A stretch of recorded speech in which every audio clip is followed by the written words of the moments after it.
Did you know that you can use your iPhone as a web camera? And not just any webcam, a webcam with a powerful portrait mode and studio lighting.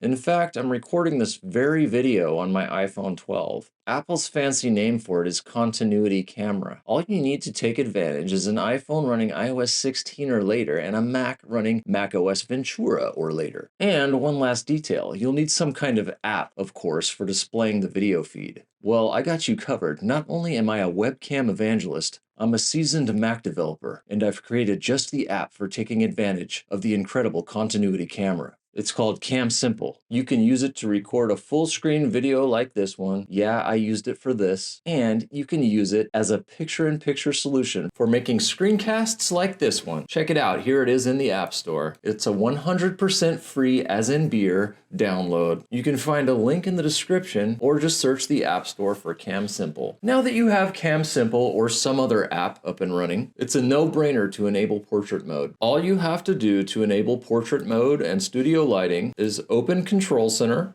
click on Video Effects, and select Portrait and Studio Lighting. There's also Center Stage and Desk View, but Portrait and Studio Lighting are the features that I use most often. It really is that easy. Thanks for watching.